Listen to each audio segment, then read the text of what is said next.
Hi, my name is Mario Bassi. I'm a proud speaker of women's issues and an ex-investigative journalist who had a lot of credibility in discussing and exposing the truth in social, political, and economical constructs. And sadly, I got blackballed and banned about 3 to 4 years ago.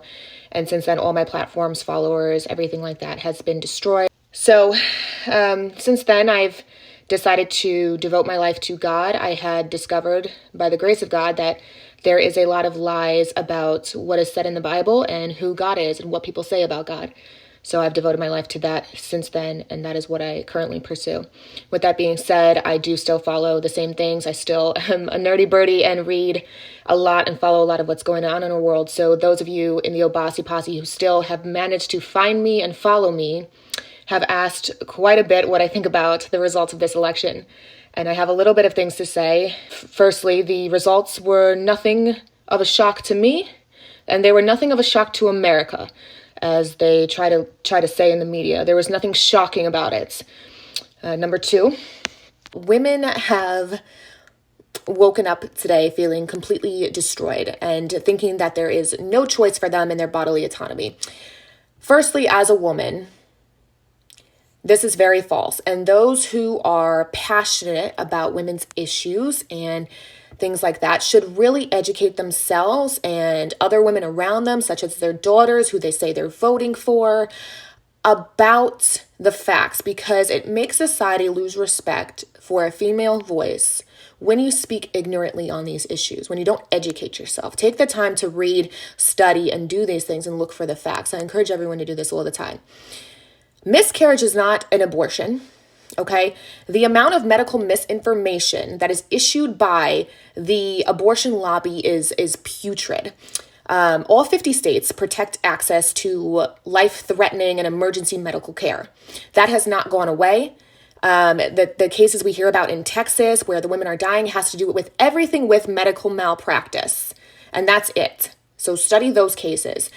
Donald Trump left the decision up to the states for Roe v. Wade, and voting for Kamala does not reverse a Supreme Court decision. So to pick someone and vote on the survival and well-being and health of our country based on a singular decision is, number one, ignorant and foul. You can't. That's not how people are supposed to vote or look at the issues, okay?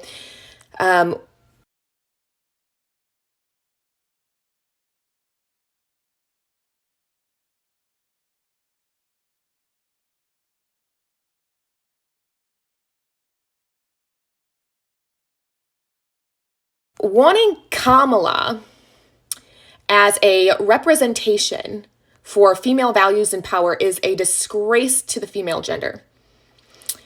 Not only were the people endorsing her over-sexualized women, most of them currently hold issues going on with the law right now in court. But they're very ignorant faces, such as Cardi B and Beyonce, whose presence in society has taught nothing to women at all. It's disgusting and embarrassing to watch them, even as a woman. And further, those who say they want a good moral president who chooses love and justice for everybody, Kamala meets neither of those requirements. Nor should it matter simply because while you preach you want to love everyone and be fair and just, you're speaking hypocritically because you want someone to run a country. People who do things, anything ever, I talked about this all the time on my channel, on my blog, in my speeches, all the time, who do things without taking the time to do the work and read the knowledge and read the facts, taking your opinion out of it. We're not talking about you liking Donald Trump as a person. We're not talking about you liking Kamala as a person. This is what shows a good boss too. If you're a good manager, a good boss, it doesn't matter if you like the person. Are they doing the work and are they doing a good job? If I want a lawyer, I want a nasty bulldog. That's who I want to represent me. If I want a surgeon, I want the smartest surgeon in the world. I don't care if he's a different religion than me or a sex that doesn't identify with mine or whatever the case may be. That, my friends, is hypocritical, because while you speak just, fair love and peace and everything else, you are excluding somebody from doing the very things that you don't want to be excluded for. It just doesn't make sense. So I really encourage people to actually look at the facts, to get their feelings out of it. Who cares if you like them or not? Let's see if they can do better. I don't really think that it's someone can do worse than what we've had with Biden. So let's see if we can do better. The results, if you're asking for my opinion, made me a very proud European American, and I'm very proud with the election. Am I surprised by the results? Not at all. If it went the other way around, there definitely would have been civil unrest, but they're trying to make us think the other way.